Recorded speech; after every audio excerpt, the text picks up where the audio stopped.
vana amaiwo pasera vaida kurasa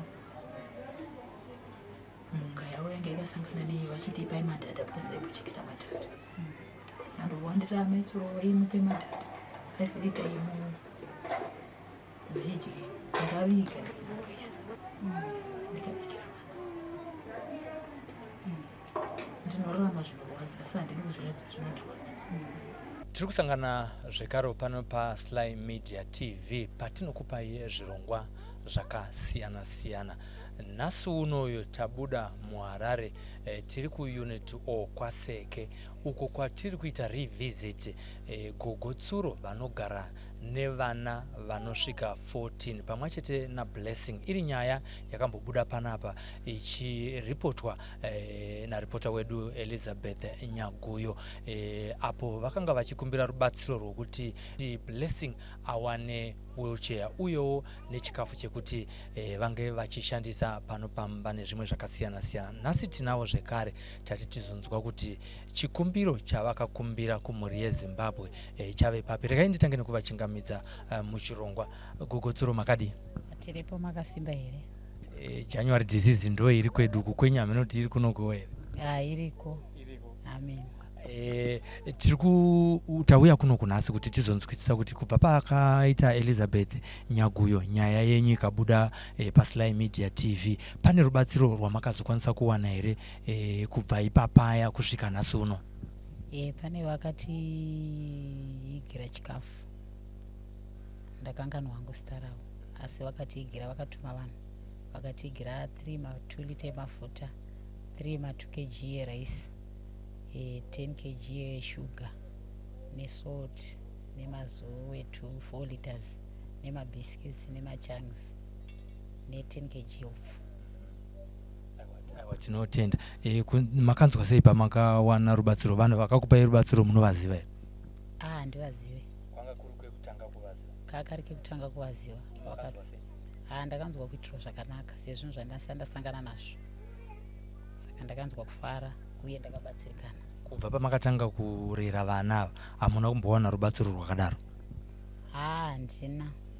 Ndaingotiwo mumwe anenge angonzwawo ari kufambawo zvake anzwawo tsitsi ndiye anogona kunge aine 2 kg yake aneiwo, but kuwana zvakadaro ndandisati. Tingadzokera zvekare kumashure pahurukuro yamakamboita naElizabeth. Nyaya yekuti munzwire vamwe vanhu vana kuti mugone kuvatora muchivachengeta zvakatanga sei? Zvingori mandiriwo, chingori chipo chiri mandiri, zvingori mandiri. Zvakatanga rini uye mwana wokutanga wamakatanga kuchengeta ndiani, ugore ripi? Tongoti 95 ndakatanga kuchengeta blessing, asingafambi. Saka vamwe vanofamba ava ndakazongotanga kuwanzwira nekuti ndakatanga kuisa moyo wangu paari. Tidzokere kumashure zvakare. Vana ava kusvika vasvike 14 vanouya sei kwamuri? Vamwe vacho vabereki vavo vanenge varipo asi vasingakwanise kuwawanisa kokuvaendesa. Kana vandisira havazombocheuka kuti kwatiri kuti akafuratirawo, vanongoti ameno. Saka handizoita follow up yekuvabvunza kuti kuzvikufambisa nekuti yanenge akatoomerwawo, saka ndinongogara navo. Pavana vese vamunogara navo chimwe chinhu chatisinganyanyobvunza inyaya yemabirth certificate. Vane mabirth certificate here vana vese 14? Vane mabirth. Vanoratidza kuti vanotori nevabereki variko asi vakaomerwa neupenyu kuti vachengete vana. Vamwe vakashayikirwa. Vamwe varipo. Pane vana muri kuchengeta nherera ingani? Nherera dzisina kana vana baba varipo kana amai varipo vari kunzi amai vavo vakashaya, baba vavo vakashaya? Baba vakashaya 3 vasina baba, ana mai varipo vandinawo panapa. Vane vabereki 1 vasipo, vamwe vese vabereki varipo. Zvikonzero zvavanopa vasati vachiuya kuzokusiyirai vana vane vachiti kudii? Vanoita hurukuro muchitambira vana vaya muchivatora muchiuya navo panapa vachizogara panapa mazuva ese, vane vachipa zvikonzero zvekuti? Munhu anenge atongoona kuti hapana kwandingaenda anongoti mimi makazvijaira zvokugara navanhu vakawanda, saka iwo paunomutambira anenge achitotaura kuti ndichakubatsirana nemi, wozongoenda wozongonyarara, haachadzoki. pane here kana kuti kasystem kamunoita kekuti uyu akauya naamai vake mubva manyora zita raamai vacho nezita remwana wacho kana rababa riripo kuti mungochengetawo marekodzi evana vamune muchichengeta? Marekodzi ndinde ndinawo. Ndinotoziva kwaakabva kwese kuti akabva kupi, but unenge watoona kuti mwana akatojaira life kaanotorarama panapa akatori nani than kwaachaenda. Unotoona kuti zviri nani muchengete pane kuti iye azorasa mwana. Saka zvekudya nekupfeka munoita sei? Pakudya nekupfeka ipapo inini handitopfeki, ndinototengerwawo nevamwe nekuda kuti ndikashanda vana vacho vanenge vachidawo kupfeka, vachida kudya kwakaoma, kuti kudya kunodiwa mazuva ese, gasi rinodiwa mazuva ese, muriwo unodiwa mazuva ese, breakfast inodiwa mazuva ese. Saka ndakangovadzidzisa kuti musanyanya kufarira zvetii nekuti tinogona kushugatiwa nepese pese. Saka ndinototi ndikabika sadza rangu wodya pavanenge vadya ipapo, ndongoti zviripo ngavagutsikane nezviripo, ndo mararamiro epanapa atinoita. Zvekupfeka zvavo Kana ndakwanisa kuenda kunohodha kumbare, kunogona kusangana nemumwe anogona kutiti ndine hembe dzangu, unogona kuwana dzemuzera wakasiyana siyana, ndongosarudza ipapo wopfeka. Ndo zvandinoita. Vana vaminawo mukuru ane makore mangani? Tongoti 16 tisingaverenge blessing. Blessing ane 30, vamwe vese mumba vachatangira pa 18 kusvika pa 7 years.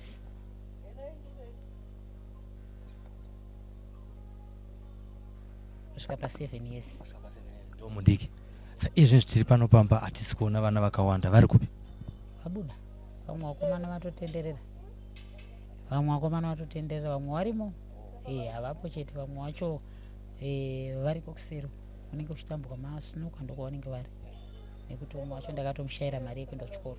Saka vanenge vachingotenderera. Vane vari kuenda kuchikoro? Vangu vari kuenda kuchikoro 2 chete. Vari venyu mimi chaivo kana kuti vakaunzwa? Vangu chaivo ndakatovashayira mari yekuenda kuchikoro nekuda kuti ndiwane mari yekuenda kuchikoro yacho chikafu chinondikurira. Saka ndakatoti bheta ndiregedze kuendesa vangu. Vamwe vacho vaibhadharirwa neimwe organization, umwe wacho akapedza ari pano anenge achingotendererawo, asi vese havana chavanoita. Venyu vamunavo vanonzi venyu vangani? Vangu 3. Pai makakumbira nyaya ye-wheelchair yablessing, zvichiri zvakamira sei? Pane ati ambofonawo here achipa promise kana kuti yakauya? Hapana akapa promise.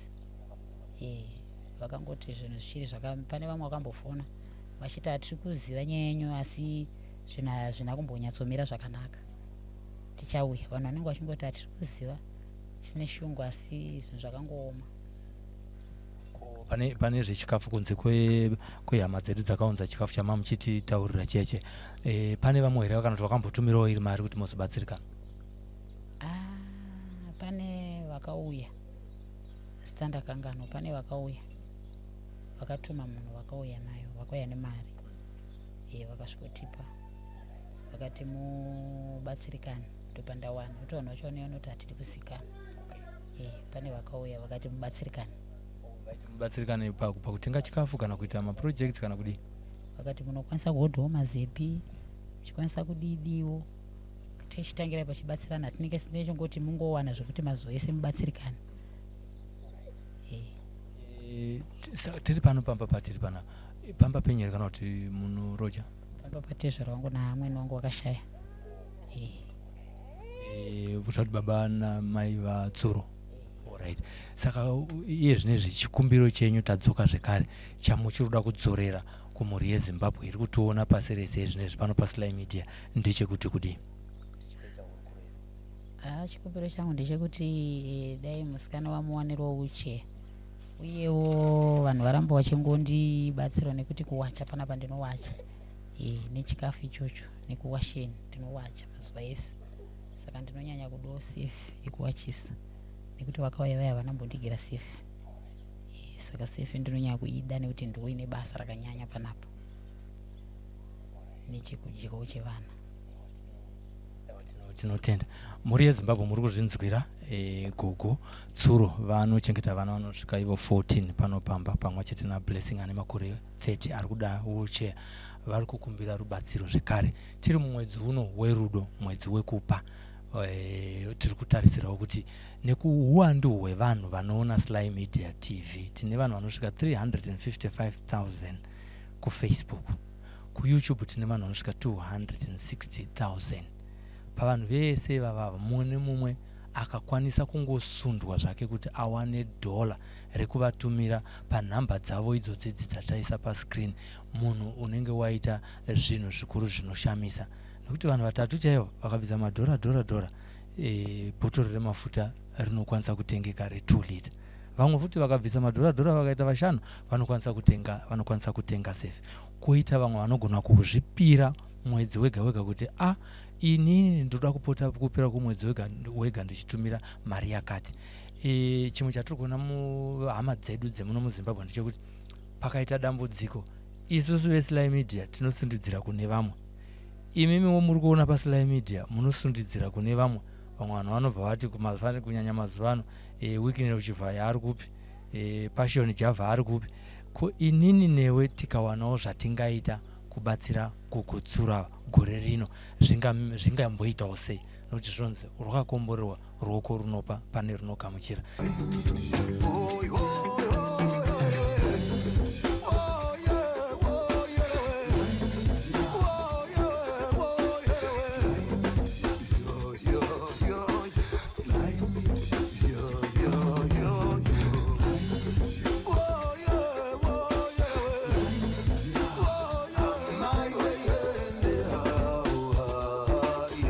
Sly Media TV, building bridges.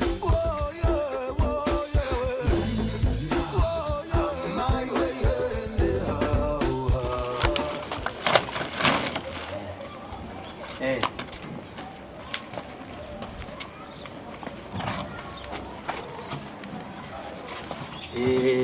Kukotsuru. Tauyawo nezvatauya nazvo izvi. Zvabva kwandiri. Ndiri director of Sly Media. Ndatorawo pamari yangu yandinotambira ndikati regai tirangarirawo gogo vari kuitawo basa rakanaka. Vagone kubatsirika, takamirirawo vamwe vari kuuya mumbofanbatsirika. Tinotenda.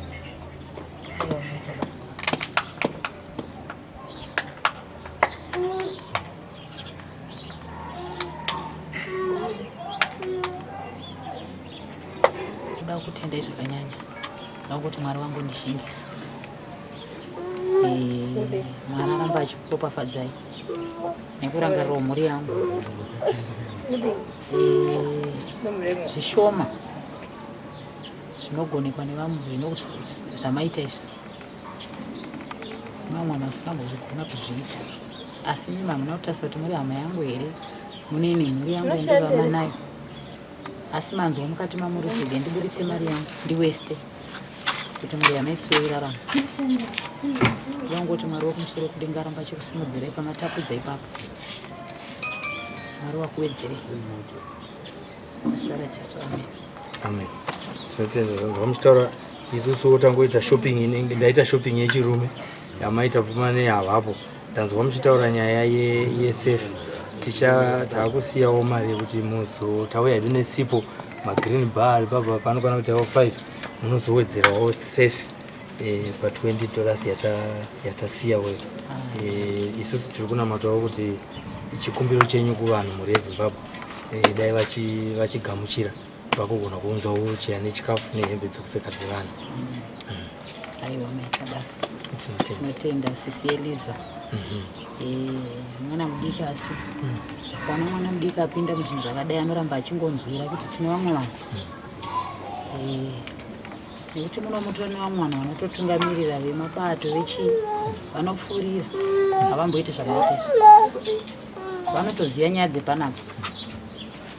Vakatokwanisa kutotorerawo murume wangu nzvimbo paaishandira kuti asara ari romba achitenderera. Asi imeme nekungonzwira apa panorarama imwe mhuri inenge yakapererwa yakaomerwa. Handida kuvatenda zvakanyanya siselisa. kuti Mwari aramba achipfurira mberi izvo zvomwoyo wavo zvirambe zvizadziswa nekuti handinyore kuti akupushe munye panapa aramba achitafolapo kuti kune imwe mhuri yandakasiya kwandakaenda ari umwe munhu anogona kuti zvina basa vana kana nebasa rese ndakatovaona mwana wechidiki asi mwoyo wake Mwari aramba achimurangarira izvo zvomwoyo wake zvirambe zvizadziswa nekuti kuya kwamaita munhu atopushwa nezvaakaona saka kuti nemiwo mamatege ndinoona sadirect apa maona chiri chokwadi kune vanhu vasingatombodzoki vanotungamira muno makaita makanzela ma-MP ndaitenda neblessing ari mubhara but hapana chavaibhuita kana ndaitodzoka ndisina vachitoti bvai apo asi mimi mapushwa nemwana mudiki kuti musvike panzvimbo iyi ukazvitendera ndokutendai siendedza ndokutendai Ikapo Eliza. Eliza ndiye akabata kamera nazolo.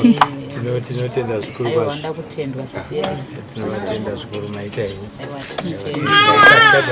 Takumanyira kune rimwe basa. Mari yakuitire zvakanaka. Tinoramba tichikunamatirai. Haisi zvatauya nazvo izvi.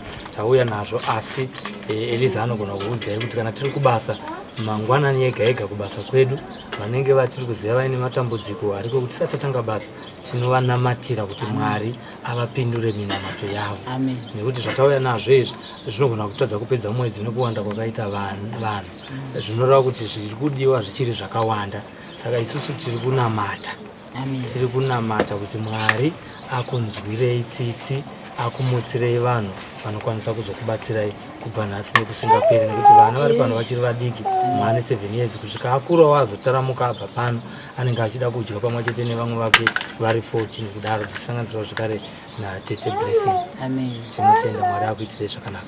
Tinotenda komborerwe muri yeZimbabwe tiri pa yatingati yo phase 2. For the past 7 years as Sly Media TV we have been highlighting the problems that are in our community, and a lot of people have managed to help us extend their hand through the news that we carry out, especially when there are people who are in need, and they have been able to help us. But as Sly Media, I want to confess that we have not been able to do that for the past 7 years. But starting now, we know 7 is a complete number. We were experimenting. We were one of the first channels to emerge in Zimbabwe to highlight problems in Zimbabwe. But for this second phase that we are entering into, we are also going to participate in giving people whatever we can going forward. The support that we want from you is only to subscribe and share this program to many others. You may not have been able to help this family, but if you share it to your friend who is able, who can be in a position to give or to extend a hand by giving clothes, blankets and food to these families, you would have done a good job. 2 things: share the program and also subscribe or follow our page. What I can tell you is Sly Media is now loading the second phase of this online channel, bringing you new programs. What is coming is something that you have never heard, something that you have never seen, as we go forward with this vision that God impressed upon my heart to build bridges. What is building bridges? To make sure that we build a bridge between those who are able and those who are less privileged, those who can heal and heal those who are sick, the corporate companies that are willing to send the message out there for the goods and services that they offer. Those are the 3 things that we offer at Sly Media. Stand by as we load the second phase of the second 7 years that are going to come. Thank you so much for watching.